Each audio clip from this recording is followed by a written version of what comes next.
Nobody knows how Ludwig II of Bavaria died. That is not a small thing to say. It is the whole point. A king was found floating face down in a lake on the evening of June 13, 1886. The water was so shallow he could have stood up in it.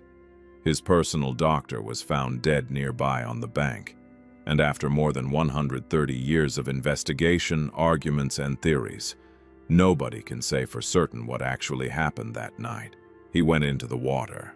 He did not come out alive. Everything in between is a mystery that has never been solved. But to understand why a king ended up dead in a lake at the age of 40, you first need to understand who he was. Because Ludwig II was one of the strangest, most fascinating, and most misunderstood rulers in European history. Ludwig was stunning to look at when he was young. He was over 6 feet tall, dark-haired, with bright eyes and a face that artists loved to paint. When he became King of Bavaria in 1864, at just 18 years old, people across Europe took notice. He was young, he was handsome, and he sat on the throne of one of Germany's most important kingdoms. The problem was that he didn't want to be there. His father, Maximilian II, had not prepared him well for what kingship actually required. Ludwig had been raised in a court atmosphere that was formal to the point of coldness. His parents were remote figures, his childhood largely supervised by tutors and courtiers rather than family. He grew up clever, sensitive, and deeply interior, the kind of child who read voraciously and preferred the company of ideas to the company of people. He was drawn to theater from an early age, to mythology and medieval legend, to the enormous painted murals of heroic scenes that decorated the royal residences. The real world, even at its grandest, never quite measured up to the worlds he encountered in books and on the stage. When his father died suddenly in 1864, Ludwig inherited a throne he had not expected to occupy so soon, and for which he was temperamentally almost perfectly unsuited. Inside, Ludwig was a different person, entirely from the king his country needed. He was obsessed with music, fairy tales, medieval legends, and above all else, the operas of a composer named Richard Wagner. He didn't just enjoy Wagner's music the way most people enjoy music. He lived inside it. He dreamed about it. He built his entire inner world around it. He found real life, the meetings, the paperwork, the politics, the ceremonies, almost impossible to bear. What he wanted was beauty. What he wanted was art. What he wanted was to disappear into the magical worlds he read about in books and heard in the opera house. And so, rather than governing his kingdom, he built castles. He built 3 of them in the mountains of Bavaria, and they are extraordinary. Neuschwanstein is the most famous. You have almost certainly seen it, even if you didn't know the name. Walt Disney used it as the model for the Sleeping Beauty Castle. It sits high on a rocky ridge above the Bavarian Alps, white and towering and almost impossibly beautiful, surrounded by forest and mountain views in every direction. The rooms inside are covered with scenes from Wagner's operas, painted murals of knights and dragons and ancient German legends. Ludwig filled it with the world he wished he could live in. Linderhof was his smallest and most personal retreat. In the grounds he built an artificial cave with an underground lake, lit by colored electric lights, where he would row alone in a small boat while unseen musicians played for him from a floating stage. He ate at a table that could be lowered through the floor into the kitchen below so that servants could set it and raise it again without him having to see anyone. Herrenchiemsee was the grandest of all, a near copy of the Palace of Versailles, built on an island in a Bavarian lake, with a hall of mirrors even longer than the original. Ludwig admired the French Sun King Louis XIV, not for his power, but for his style. What is remarkable about all 3 castles, looking at them now, is how technically sophisticated they were for their time. Neuschwanstein had running water on every floor and a central heating system. Linderhof had one of the first electric bells used to summon servants in a private residence. Herrenchiemsee was lit by hundreds of candles at a time, but its plumbing was modern. Ludwig threw himself into the architectural planning of these buildings with genuine expertise, studying floor plans obsessively, requesting revisions that drove his architects to the edge of exhaustion, and insisting on historical accuracy in their decorative programs, down to the smallest carved detail. He was not a passive patron, waving money at other people's visions. He was a controlling, highly engaged designer who simply happened to be a king. The castles were not built to impress other people. Ludwig didn't throw parties or invite guests. He built them for himself, as physical versions of the world inside his head. They were his escape from a job he never wanted and a life that felt to him like a kind of prison. They also cost an enormous amount of money, far more than he could afford. One of the first things Ludwig did when he became king was send for Wagner. Wagner was 50 years old at the time, deeply in debt and living under a fake name in Stuttgart to hide from the people he owed money to. He had spent years working on a massive opera project called the Ring Cycle, so large and complicated that no opera house in the world could stage it. He had almost given up hope of ever seeing it performed. Then a letter arrived from the new King of Bavaria. It said, "Come to Munich. I will give you everything you need." Wagner came. Ludwig gave him money, a house by the lake, and the promise of his own festival theater. For Ludwig, this was almost a religious experience. Wagner had created the worlds Ludwig wanted to live in, and now he was here, in person, just down the road. The two men met for the first time in May 1864, and by all accounts the encounter was electric. Ludwig, barely 18, talking to his idol with an intensity that clearly moved even Wagner, who was not an easily moved man. The composer wrote afterward that the young king understood his work in a way no one else ever had, grasping not just the music but the philosophy beneath it. The ideas about myth and redemption and the nature of the German spirit that Wagner had been trying to express for decades.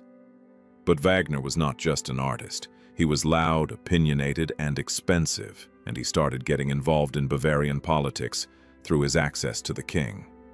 The ministers and advisors around Ludwig were furious. Within 2 years, they gave Ludwig an ultimatum. Wagner had to leave Munich or the cabinet would resign. Ludwig was heartbroken, but he made the choice. He sent Wagner away to Switzerland, kept paying his bills from a distance, and eventually funded the construction of a festival theater for him at Bayreuth, far enough from Munich to be safe. That theater still exists today and still hosts the world's most famous Wagner festival every summer. But the dismissal of Wagner set the pattern for everything that followed. The world wanted Ludwig to be a certain kind of king. He wanted to be something else entirely. And that gap was never going to close. As the years went on, Ludwig withdrew further and further from public life. He stopped attending government meetings. He stopped receiving visitors. He communicated with his ministers through written notes passed by servants. He scheduled audiences at strange hours and then canceled them at the last minute. He became nocturnal, sleeping through the day and spending his nights riding through the Alps in a golden sleigh pulled by white horses, with attendants carrying torches through the mountain darkness. The scene was so theatrical, so deliberately like something out of an opera, that it seemed less like a king traveling and more like a man who had decided to make his whole life into a performance.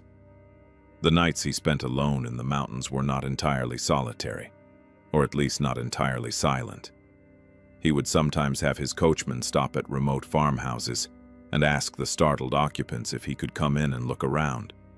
Curious about how ordinary Bavarian people lived, he paid for the privilege generously, and more than one rural family was left with a small fortune and a bewildering story about the king sitting at their kitchen table, asking questions about their crops.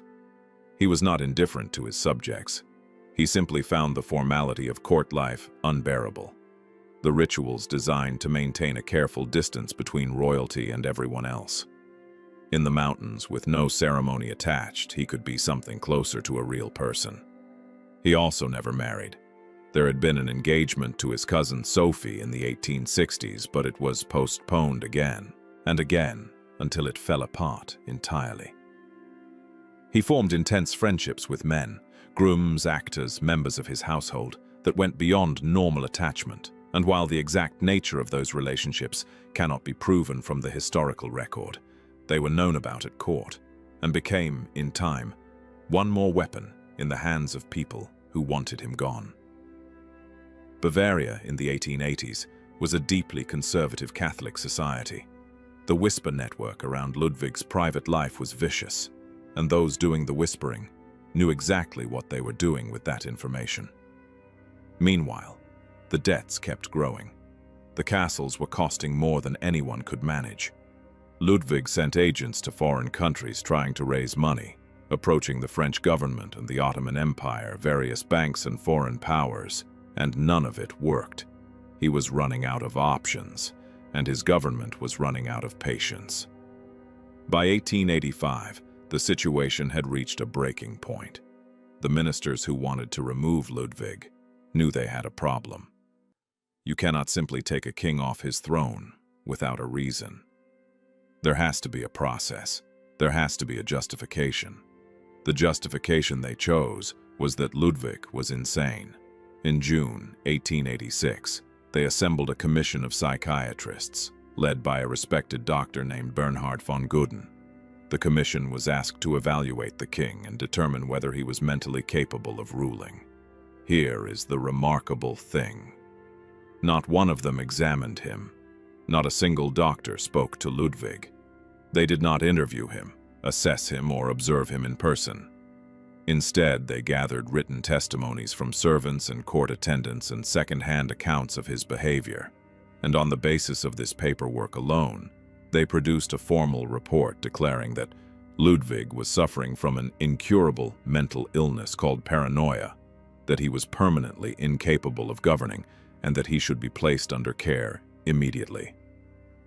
The report was signed on June 8, 1886. The testimony gathered by the commission deserves closer scrutiny than it usually receives. Much of it described behavior that was eccentric rather than dangerous. Refusing food served in the presence of others, demanding that certain servants wear masks so he wouldn't have to look at their faces while they worked, scheduling rides at 3 in the morning, addressing portraits of historical figures as though they were present in the room. These are strange behaviors. Some of them reflect a man in real psychological distress. But the key question, the question that should have been central to any honest evaluation, is whether they constituted a clinical condition, rendering him incapable of understanding the world or making decisions.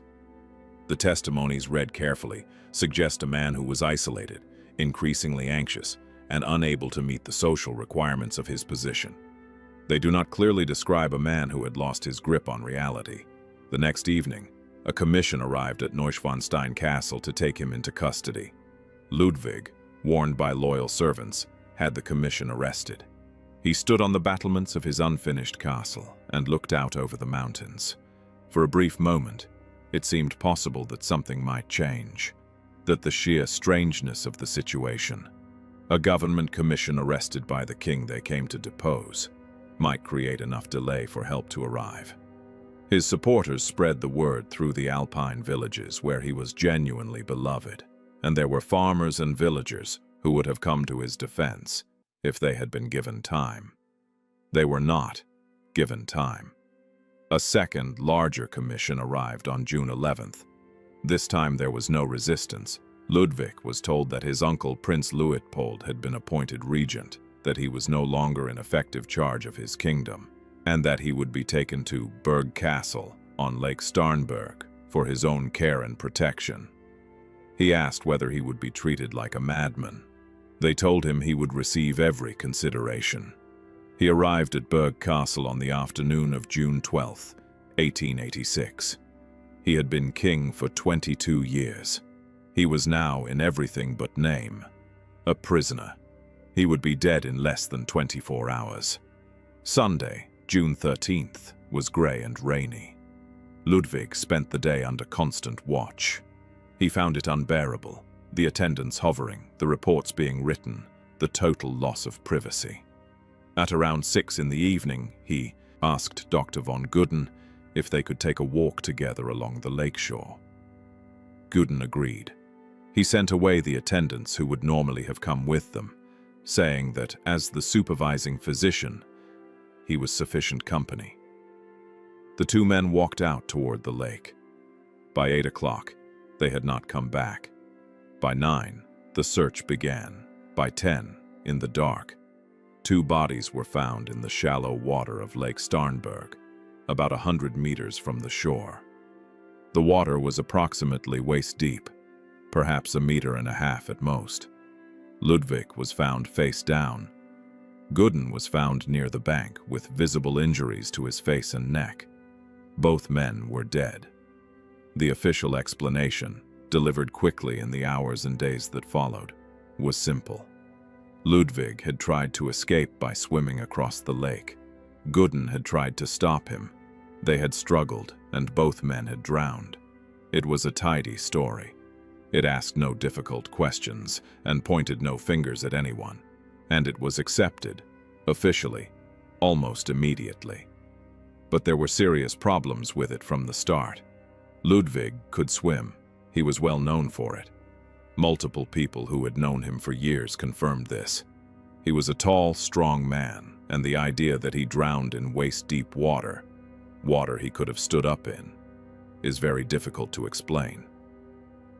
Gudden's injuries made even less sense. His forehead had been struck hard enough to leave clear marks, and his neck showed signs of strangulation. These are not the injuries of a man who drowned in a struggle. They are the injuries of a man who was attacked. Then there was the most damning detail of all. The autopsy on Ludwig found no water in his lungs. When a person drowns, water enters the lungs in the final moments of life. It is the medical signature of drowning. No water in the lungs means Ludwig was not breathing when he entered the water. He was either already dead or he had not been in the water long enough to inhale.